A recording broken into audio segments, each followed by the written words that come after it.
여러분 안녕하세요. 자, 5주차 첫 번째 시간 시작해 보도록 합시다.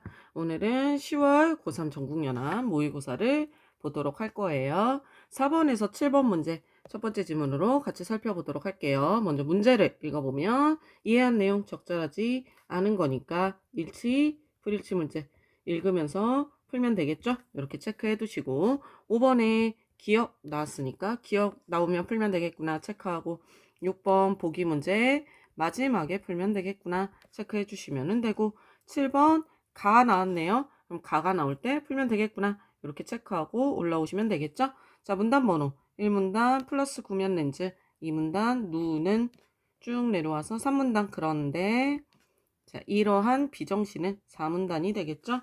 그래서 이렇게 총 4개의 문단으로 이루어져 있네요. 1문단을 읽다 보니까 바로 굴절력이라고 기억이 등장을 하게 되죠. 그러면은 여기 5번의 기억, 굴절력이라는 내용을 써놨어요. 그리고 기억에 대한 설명으로 적절한 건데 기억이 1문단에 바로 등장을 했으니까 4, 5번 문제를 둘 다 살펴봐야 되겠구나. 그래서 두 문제 다 지금부터는 읽으면서 풀어야겠구나. 이렇게 생각을 하시면서 4번과 5번에 있는 10개의 선택지를 모두 보면서 1문단부터를 살펴보면 좋겠네요. 그래서 이렇게 1문단의 내용을 쭉 읽었는데 4번과 5번에 근거가 될 내용은 없었습니다. 대신에 이제 여러분이 좀 알아둬야 될 내용들이 있었죠. 여기서 좀 보시면 초점거리를 역수로 표현하고 디옵터를 단위로 한다. 그래서 우리가 시력 검사할 때 여러분 이제 뭐 혹시 이제 근시인 친구들, 안경 쓰는 친구들은 들어봤죠. 무슨 내 뭐 시력이 뭐 마이너스 디옵터야 이런 얘기들 많이 하잖아요. 근데 그때 말할 때 요 디옵터 요것을 시력 단위로 한다라는 이런 얘기들을 조금 알아두고 내려가면 좋을 것 같아요. 자, 이 문단을 쭉 읽었어요. 읽고 나니까 4번의 근거가 될 수 있는 내용들이 등장을 하죠. 자, 여기 두 번째 줄. 굴절력이 일정한 각막과 굴절력이 변할 수 있는 수정체라는 말이 나오네요. 이 내용을 통해 4번에 1번을 알 수 있겠죠. 자, 그럼 각막은 굴절력이 일정하고 수정체는 굴절력이 변할 수 있다라는 거죠. 각막의 굴절력은 일정, 수정체의 굴절력은 변할 수 있다. 맞는 설명이 되겠네요.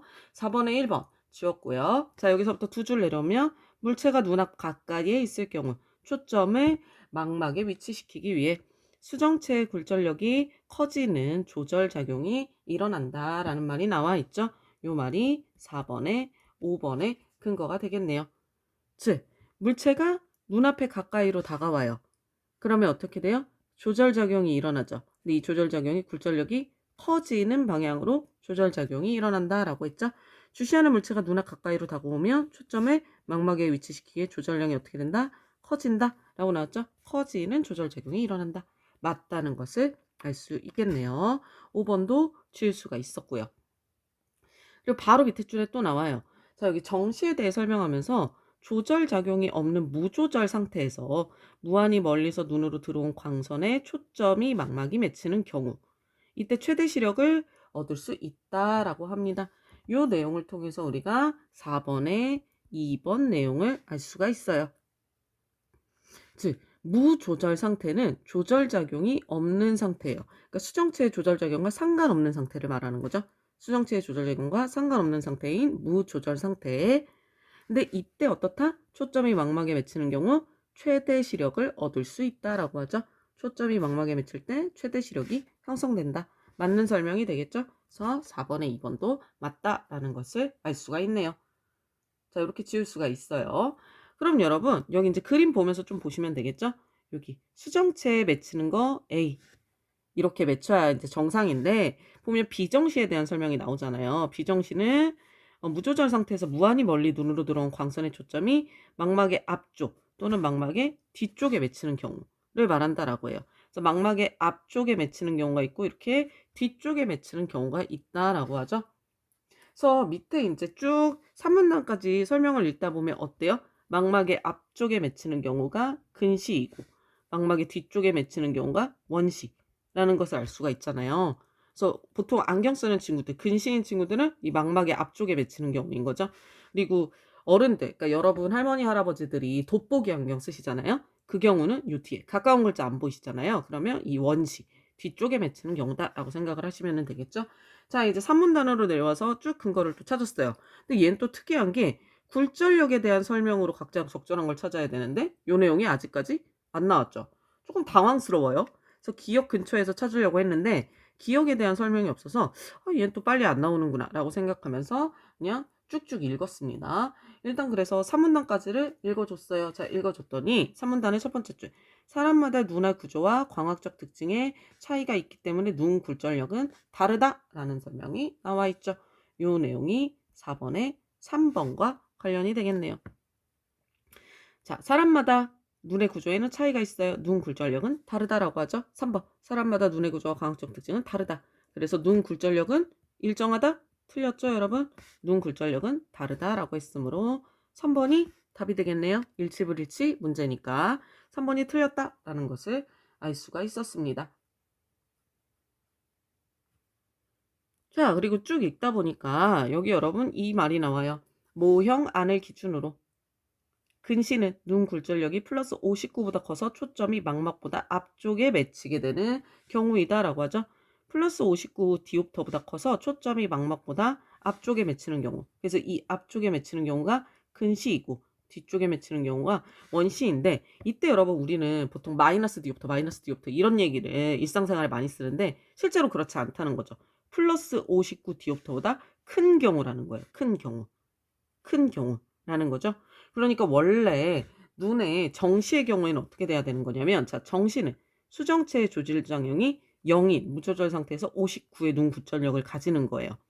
근데 수정체는 0에서 플러스 14 디옵터의 조절량에 따라서 눈 굴절량이 플러스 73 디옵터까지 커질 수 있는 거죠. 그러니까 수정체의 조절작용은 어떻게 돼요? 플러스 59에서부터 더 커지면 플러스 73 디옵터까지 갈 수 있는 거예요. 근데 근시는 어떻다? 플러스 59 디옵터보다 큰 거예요. 큰 거. 크기 때문에 초점이 망막보다 앞쪽에 맺히는 경우이죠. 그쵸? 요거를 보면 우리 5번에 이제 풀 수가 있을 것 같아요. 자, 그러면은 근시는 어때요? 눈 굴절력이 큰 경우죠? 그럼 굴절력이 커질수록 어때요? 굴절력이 커지면 초점거리의 역수.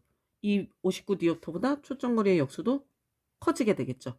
그렇죠? 자, 그래서 선생님이 앞에 미줄 쳐놓은 거 있었어요. 초점거리의 역수를 디옵터라고 한다고 했잖아요. 그러면 초점거리의 역수인 디옵터가 커져야 되는 거죠.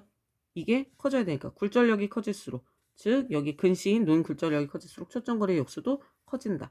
5번에 2번이 맞는 설명이 되겠죠. 그럼 다시 나머지도 볼까요? 굴절력이 작을수록 굴절력이 작다는 건 원시라는 얘기죠. 그럼 원시일 경우에는 초점거리가 짧아질까요? 얘는 초점거리가 길어져야 맞는 설명이 되겠죠. 그리고 플러스 구면 렌즈. 여기 여러분 이제 이거는 이제 밑에 내용이니까 조금 이제 밑에를 더 봐야 되겠네요. 구면 렌즈, 무한히 멀리 있는 물체, 뭐 마이너스 구면 렌즈, 플러스 구면 렌즈. 요거는 이제 4문단 내용을 조금 더 봐야 되기는 해요. 어쨌든 3문단까지 봤을 때 근시에 대한 설명, 요 근시에 대한 설명인데 2번이 맞다는 것을 알 수가 있었습니다. 그래서 5번 내용도 풀 수가 있었고요. 자, 4문단을 쭉 보니까 이제 우리 4번에서 답이 나오지 않았던 게 요거 4번이거든요. 근데 여기에 대한 내용이 4문단의 두 번째 줄에 나와 있었어요. 예를 들어 모형안을 기준으로 할 때 눈 굴절력이 플러스 61 디옵터인 근시는 마이너스 2 디옵터인 구면 렌즈를 눈앞에 대면 눈 굴절력과 마이너스 구면 렌즈 굴절력이 합쳐서 플러스 59 디옵터가 돼서 정시로 교정된다라는 얘기가 나와 있죠. 자, 이걸 통해 4번을 알 수가 있네요. 그럼 여러분 근시에는 뭘 돼야 된다? 마이너스 구면 렌즈를 대야 된다는 거죠. 왜? 눈 굴절력이 플러스 59보다 크기 때문에. 그럼 마이너스 구면 렌즈를 대야 된다? 자, 여기 정시로 교정하기 위해 근시에는 마이너스 구면 렌즈를 대야 되겠죠. 반대로 원시에는 어떻게 하겠어요? 플러스 구면 렌즈가 필요하겠죠. 이 정도는 우리가 추측할 수 있죠. 4번도 맞다는 것을 알 수가 있네요. 이렇게 체크할 수 있습니다. 그리고 이제 자, 무조절 상태를 유지하고 물체의 거리가 5m 이상인 무한대 거리로 본다라는 얘기가 뒤에 쭉 이어져요. 그래서 주시하는 물체의 거리가 5m 이상이면 무한대의 거리로 본대요. 아주 먼 거리에서 보는 거예요. 여러분 시력 검사할 때 이렇게 생긴 뭐지? 그 우산은 아니고 아주 멀리 있는 이렇게 생긴 뭐 이렇게 뭐 달려 있는 그 열기구 같은 거. 아주 멀리 있는 상태에서 보기에서 점점 가까워져서 열기구가 눈에 잘 보이게 하는 요런 기구 있죠. 요거 시력 검사할 때 보잖아요. 그걸 생각하시면 돼요. 물체의 거리를 5m 이상으로 해서 무한대로 만드는, 그래서 무조절 상태로 만드는 거라고 해서 이걸 운무법이라고 보시면 돼요. 요걸 사용하는데 이때 가가 나오네요. 눈앞에 플러스 구면 렌즈를 대어서 초점이 망막의 앞쪽에 맺히도록 유도하는 거다라는 이야기가 나옵니다. 그 다음에 마이너스 구면 렌즈를 순차적으로 떼어가면서 최대 시력을 얻는다라고 하죠. 자, 그럼 가의 내용을 우리 뒤에 가서 써놓읍시다. 자, 7번에 가를 써놓으면 되는데 여기 운무법에 대해서 설명을 하면서 가에서는 뭐라고 말하냐? 플러스 구면 렌즈의 초점을 망막 앞에 맺히도록 유도하죠. 맺히도록 유도합니다. 요렇게 한다라고 하죠. 그렇게 한 다음에 마이너스를 대면서 정시로 유도를 하는 거죠. 마이너스를 통해 정시로 유도를 하는 거예요. 그럼 여러분 이것의 이유로 적절한 거라고 했는데 초점이 망막 앞에 맺히면 어떻게 돼요? 초점이 망막 앞에 맺히면 우리 이 그림 상태 다시 볼까요? 초점이 망막 앞에 맺히게 되면 큰 시가 되죠, 여러분. 자, 요거 그대로 써주시면 돼요. 초점이 망막 앞에 맺히면은 큰 시가 되는 거잖아요. 그러면은 운무법은 어떻게 한다는 거예요? 근시를 유도한다는 말이에요. 이 말이죠? 근시를 유도했다가 마이너스를 점점 돼서 어떻게 해요? 정시로 만들어주는 거죠. 이제 제 시력을 찾는 거 정시로 만들어준다 라고 보면 되죠? 뭘 유도했다? 근시를 유도한다라고 보면 돼요. 근데 여러분 여기 5개 선지 보니까 근시로 유도, 정시로 유도, 정시로 유도, 원시를 여기 보시면 여기 근시를 유도하는 거거든요. 근시를 유도하는 건데 근시로 유도, 정시로 유도, 정시로 유도, 원시로 유도, 원시로 유도. 근시로 유도한다는 말은 1번밖에 없네요. 답이 1번이에요. 그러니까 여러분이 얘만 잘 판단했으면 돼요. 초점을 망막 앞에 맺히도록 하는 게 근시를 만드는 거잖아요. 요 말을 바꾸면 되죠. 그럼 근시로 유도한다잖아요. 요것만 잘 판단했으면 풀 수가 있었습니다. 그래서 원시를 근시로 유도하기 위해서 얘를 사용한다라고 보시면 돼요. 자, 근시를 정시로 유도하기 위한 것은 왜 안 될까요? 여러분 이미 이렇게 눈알이 있고 이렇게 초점이 맺히잖아요.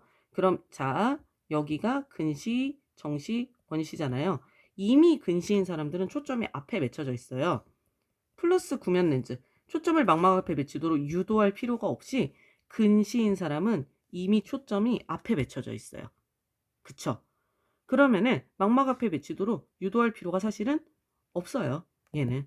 근데 이렇게 하지 않으면 플러스 구면 렌즈를 사용해야 이 원시를 파악할 수가 있는 거예요. 원시인 사람은 초점이 뒤에 있잖아요. 그러니까 운무법을 사용해서 이 뒤에 있는 사람을 어떻게 해요? 일부러 앞으로 끌어오는 거예요. 일부러 이 사람에게 이 사람을 근시 상태로 유도를 하는 거죠. 원시인 사람을 근시 상태로 유도해야 이 사람이 원시인 걸 파악할 수가 있다는 거예요. 요걸 하기 위해서 이 방법을 운무법을 사용한다라고 보시면 됩니다. 답은 1번. 원시를 근시로 유도하기 위해 이렇게 보시면 돼요. 이해되셨나요? 네. 요 내용만 그냥 그대로 잘 해석했으면 답이 사실 하나밖에 없기는 했는데 사실 선생님도 요렇게 이해하기 전에는 조금 헷갈리기는 했었습니다. 그래서 이대로 풀어주셨으면 됐고 자, 요 내용까지를 해결하고 나면 5번의 나머지 내용이 이해가 좀 돼요. 플러스 구면 렌즈는 굴절력이 클수록 광선을 퍼지게 한다 라고 했는데 여러분 어차피 굴절력이 클수록 광선을 퍼지게 한다? 라고 할 수가 없는 게 뭐예요? 5m 이상이면 무한대예요. 그쵸? 그러면은 이렇게 멀어졌을 경우에는 결국 굴절력이라는 것과 굴절력과 영향이 없다라고 봐야 돼요. 그래서 이 말은 틀렸고 무한히 멀리 있는 물체를 주시하는데 눈의 굴절력이 0디옵터일 수는 없겠죠? 0디옵터. 얘는 근시를 유도하는 거잖아요. 무한히 멀리 있는 물체를 주사하는 거 우리가 뒤에 봤듯이 근시를 유도하는 거죠. 그럼 어떻게 돼요? 플러스 59디옵터보다 커야 되잖아요. 그럼 어떤 상태가 될까요? 플러스 60디옵터부터 눈 굴절력이 73까지 커질 수 있다고 했으니까 플러스 73디옵터까지 이 상태를 유도하는 거겠죠. 그러니까 굴절력이 0이 될 수는 없습니다. 자, 마이너스 구면 렌즈, 플러스 구면 렌즈보다 광선을 모이게 하는 정도가 크다. 이 내용은 언급한 내용이 없어요. 네. 둘 다 얘랑 얘는 교정하는 게 서로 다르죠? 마이너스 구면 렌즈는 근시를 교정하는 거, 플러스 구면 렌즈는 원시를 교정하는 거잖아요. 그래서 둘이 교정하는 게 다른 거지, 뭐 광선을 모이게 하는 정도가 큰지 작은지는 이거는 언급하지 않았습니다. 그래서 5번도 틀렸다라는 거 알 수가 있어요. 나머지 내용들이 조금 명확하지 않고 헷갈릴 수 있어서 선생님이 좀 자세히 설명을 해줬습니다. 자, 요 내용 파악을 하시고 다음 문제로 넘어가시면 좋겠네요. 6번 적절하지 않은 거라고 했으니까 자, 밑에 봅시다. 여기 보면은 이 사람의 눈의 굴절력이 57 디옵터래요. 플러스 57 디옵터 요 뒤에 있으니까 이 사람의 눈은 원시 상태이구나 라는 것을 알 수가 있고, 그러면은 이 사람을 정시 상태로 유도하려면 어떻게 해야 돼요? 여기서 플러스 57 디옵터에 플러스 렌즈를 덧대야겠죠. 플러스 2D 만큼을 덧대게 되면은 59 디옵터가 되겠죠. 그래서 플러스 구면 렌즈를 덧대서 이렇게 정시 상태로 만들어줄 수 있게 될 거예요. 자, 요 정도를 생각하면서 밑에 내려가서 보도록 합시다. 수정체의 조절량이 플러스 2디옵터일 때 망막의 위치에 최대 시력을 얻을 수 있겠고, 맞죠? 이렇게 하게 되면 망막의 위치에 최대 시력을 얻을 수 있습니다. 마이너스 2디옵터인 구면 렌즈를 눈앞에 대었다면 무조절 상태를 유지할 수 없겠군 이라고 했네요. 여러분 여기 보시면은 플러스 57 디옵터네요. 57 디옵터에 자, 마이너스 2 디옵터예요. 마이너스 2 디옵터를 갖다 대면 어떻게 돼요? 이 사람 플러스 55 디옵터죠. 그러면은 여전히 지금 어때요? 지금 여기 뒤에 가 있는 거예요. 요만큼 뒤에 더 뒤로 간 거죠. 저 지금 더 뒤로 간 상황이라고 보시면 됩니다. 플러스 55 디옵터. 그러면은 무조절 상태를 유지할 수 없겠죠. 그래서 맞는 설명이 됩니다. 자, 플러스 4D인 구면 렌즈를 눈앞에 대고 근시 상태로 유도하였는데 어떻게 되는 거예요? 55 디옵터에다가 플러스 4D를 합니다. 그러면은 지금 61 디옵터가 되겠죠. 61 디옵터가 되니까 여기서 근시 상태로 조절을 했네요. 자, 근시 상태로 유도했어요. 그러면은 이렇게 근시 상태로 유도되었죠? 앞에 지금 어떻게 돼요? 0에서 59까지잖아요. 우리의 정시가 0에서 59까지인데 지금 61이 되었으니까 근시 상태로 유도된 건 맞아요. 근데 이 상태에서 마이너스 1D인 구면 렌즈를 덧대어요. 그렇게 하면은 60D가 되겠죠. 그럼 여전히 아직 근시 상태죠. 무조절 상태를 유지할 수 있겠군. 여러분 어떤 상태라는 거야? 이 정시 상태에 도달하지 못했죠. 요 앞에 있을 거 아니에요. 그러니까 여전히 조절되지 않은 상태, 무조절 상태를 유지할 수 있군. 맞는 설명이 됩니다. 이 말은 0에서 59 사이에 들어오지 못했다라는 뜻으로 받아들이시면 돼요. 자, 그 다음에 플러스 5D인 구면 렌즈를 눈앞에 대어 무조절 상태를 유지하였다면 이걸 덧대었을 때 최대 시력을 얻을 수 있겠군. 한번 해볼까요? 55D에 플러스 5D를 덧댑니다. 자, 이렇게 합니다. 그러면은 이렇게 덧대었을 때 60, 이 사람이 57이죠? 57로 해야 되네요. 요 바로 위에 55가 있어서 좀 헷갈렸어요.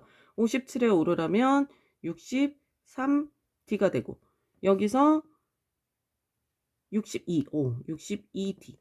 산수가 안 되네요. 산수가 62D. 여기에 마이너스 3D인 구면 렌즈를 덧대요. 그러면은 59 디옵터. 오, 딱이네요. 59 디옵터가 됐으니까 최대 시력을 얻을 수 있겠군. 맞는 설명이 되겠죠? 자, 그 다음에 5번. 근시 상태를 유도하기 위해 눈앞에 댄 플러스 구면 렌즈와 최대 시력을 얻은 최소의 마이너스 구면 렌즈를 합한 렌즈 값이 플러스 1D가 되겠군 이라고 했네요. 여러분 근시 상태를 유도하기 위해 눈앞에 댄 플러스 구면 렌즈, 근시 상태를 유도하기 위해 이 사람의 지금 시력이 플러스 57 디옵터잖아요. 그러면 근시 상태를 유도하기 위해서는 어떻게 돼야 돼요? 플러스 59 디옵터보다 커야겠죠. 얘보다 커야 근시가 되는 거예요. 그럼 플러스 57 디옵터가 근시가 되려면 어떻게 돼야 돼요? 이 사람의 시력이 플러스 60 디옵터는 돼야 된다는 뜻이죠. 자, 그러면 얼만큼이 커져야 돼요? 플러스 3 디옵터가 커져야 돼요. 근시 상태를 유도하기 위해서는 플러스 3 디옵터가 돼야 됩니다.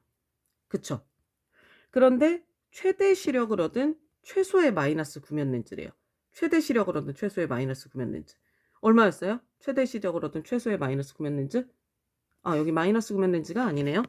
자, 그러면 최대 시력을 얻은 최소의 마이너스 구면 렌즈 이 사람이 여기서 60디옵터예요. 이 사람이 이제 60디옵터가 됐어요. 그럼 60에서 59가 되면은 최대 시력이 되잖아요. 최대 시력. 그럼 마이너스 9면 렌즈는 몇만 갖다 대면 돼요? 60에서 59가 되려면 왠지 밑에 있는 거 지워봅시다. 조금 내려가야 되니까 60에서 59가 되려면 마이너스 1 디옵터만 갖다 대면 되겠죠. 그러면은 59로 만들 수가 있잖아요. 그쵸? 자, 봐요. 눈앞에 된 플러스 9면 렌즈 플러스 3 디옵터였어요. 근시 상태로 유도하기 위해 플러스 57이었으니까 59보다 큰 상태 60을 만들기 위해 플러스 3 디옵터를 댄 거예요. 그런데 최대 시력을 얻는 최소의 마이너스 9면 렌즈 여기서 59로 만들려니까 플러스 60에서 마이너스 1 디옵터만 갖다 대면 되죠. 그럼 여러분 여기서 플러스 3 디옵터 마이너스 1 디옵터죠. 두 구면 렌즈를 합한 렌즈값 몇이에요? 플러스 2 디옵터가 되겠죠. 플러스 2 디옵터. 이해되시죠? 요 차이. 값은 플러스 1 디옵터가 되겠고. 이 말이 틀렸습니다. 이 말이 틀렸어요. 그래서 답이 5번이에요. 사실 선생님이 이 문제 풀 때 2번, 3번도 조금 헷갈렸고요. 뭐 1, 4번은 확실히 지웠거든요. 근데 2, 3번이 좀 헷갈렸고 2번을 처음에 답으로 했었어요. 2번을 처음에 답으로 했다가 5번을 푸는데 계산을 하고 났더니 5번이 너무 명확히 답인 거예요.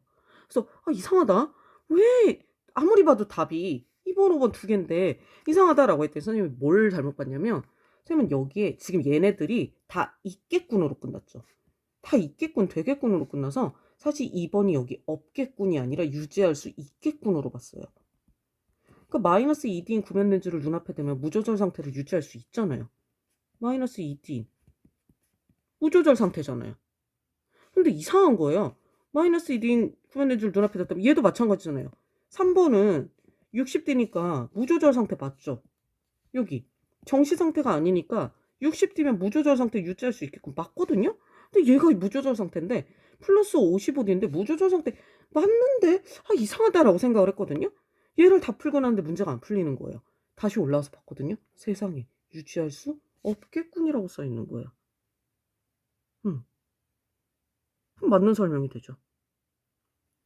무조절 상태를 유지할 수 없겠군. 그래서 와 소름 이상하다. 이래서 맞았었구나. 유지할 수 있겠군이면 틀린 말인데 유지할 수 없겠군이라 맞는 말이구나. 이렇게 봤습니다. 근데 또 설명하다 보니까 또 다시 헷갈리는데 왜 헷갈릴까요? 마이너스 2D 구면 렌즈를 눈앞에 대었다면 마이너스 2D를 대었다면 무조절 상태를 유지할 수 없겠군. 마이너스 2D 플러스 55D니까 플러스 55D 이때는 무조절 상태를 유지할 수 없다라는 말을 계속해서 원시 상태가 유지된다라는 말로 보시면 돼요. 원시 상태가 유지된다. 그러니까 무조절 상태를 유지하려면 우리 이 상태로 보시면 돼요. 무조절 상태를 유지하는 거 여기 우리 가에서 여러분 어떻게 했어요? 무조절 상태로 만들어서 원시를 근시로 유도하기 위해 이렇게 운무법을 사용했잖아요. 운무법을 사용했었죠. 그래서 5m 이상으로 해가지고 원시를 근시로 유도하기 위해 운무법을 사용했는데 그래서 무한히 먼 월체를 보게 해서 원시도 근시로 유도를 했잖아요. 근데 여기 구면 렌즈를 눈앞에 대면 여전히 원시 상태가 유지 때문에 이때는 무조절 상태로 볼 수가 없다라고 보시면 돼요. 근데 3번 같은 경우는 원시 상태로 왔죠. 근시 상태. 이 원시가 60D가 됐으니까 근시 상태로 유도가 된 거예요. 자, 근시 상태로 유도가 된 겁니다. 근시 상태로 유도가 됐기 때문에 무조절 상태다라고 볼 수가 있는 거죠. 근시 상태로 유도했으니까. 여기 나와 있죠? 원시를 근시로 유도했다. 여기 7번에 있는 것처럼 보시면은 무조절 상태를 유도했기 때문에 이때는 근시 상태를 유도했다. 60D니까 이 말로 봐서 유지할 수 있다. 맞는 설명이 되는 거예요. 2, 3번은 이렇게 반대로 보시면 돼요. 2번은 원시 상태가 유지됐기 때문에 무조절 상태를 유지한 게 아니고 3번은 근시 상태로 유도를 했기 때문에 무조절 상태를 유지했다라고 보시면 됩니다. 자, 5번은 이렇게 계산해낼 수 있겠죠? 계산해내면 5번이 답이라는 것까지 알 수가 있었어요. 오늘 설명 마지막 문제가 조금 길었네요. 여기까지 해서 여러분 풀어주셨으면 됩니다. 자, 오늘 지문도 수고하셨고요. 내일 새로운 지문으로 만나도록 해요.